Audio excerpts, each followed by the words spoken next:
আসসালামু আলাইকুম। আজকে আমি ভীষণ সুস্বাদু নরম তুলতুলে মুখে লেগে থাকার মতো স্বাদের পুলি পিঠা বানিয়ে দেখাবো। ঠান্ডা হওয়ার পরেও শক্ত হবে না। প্রথমে হাফ কাপ সুজি আর হাফ কাপ চালের গুঁড়া দিয়ে নেড়েচেড়ে 3-4 মিনিট ভেজে নেব। একদম হালকা আঁচে ভেজে নিতে হবে। স্বাদ মতো লবণ দিয়ে দিলাম আর দিয়ে দিলাম লিকুইড দুধ 1 কাপ। নেড়েচেড়ে ডো বানিয়ে প্লেটে ঢেলে ঠান্ডা করে নেব। ঠান্ডা হয়ে গেলে ভালো করে মথে নিচ্ছি।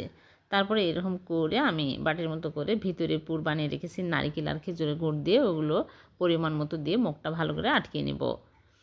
এরকম করে সবগুলো আমি বানিয়ে নিয়েছি। এখন এগুলো আমি তেলে ভেজে নেব। আগে থেকে চুলায় পানি তেল দিয়ে তেল হালকা গরম করে নিয়েছি। একটা একটা করে দিয়ে উল্টে পাল্টে ভেজে নেব। হালকা কালার করে ভেজে নিতে হবে। এরকম কালার হলে তুলে নিচ্ছি। এখন আমি এগুলো মালাইয়ের মধ্যে দেবো। চুলে প্যান বসিয়ে দিয়ে দিচ্ছি লিকুইড দুধ 2.5 কাপ দিয়ে দিলাম। দারচিনি এলাচ দিয়ে আমি পরিমাণ মতো মিষ্টি দিয়ে বলক তুলে পিঠার উপরে দিয়ে দিচ্ছি। দিয়ে আমি রেখে দেবো 2 ঘন্টা। সারা রাত রেখে দিলে আরও ভালো হয়। ফিরে আসলাম। এখন আমি সার্ভ করে আপনাদেরকে দেখাচ্ছি। হয়ে গেল ভীষণ সুস্বাদু নরম তুলতুলে পুলি পিঠা। ভালো লাগলে লাইক কমেন্ট শেয়ার করুন।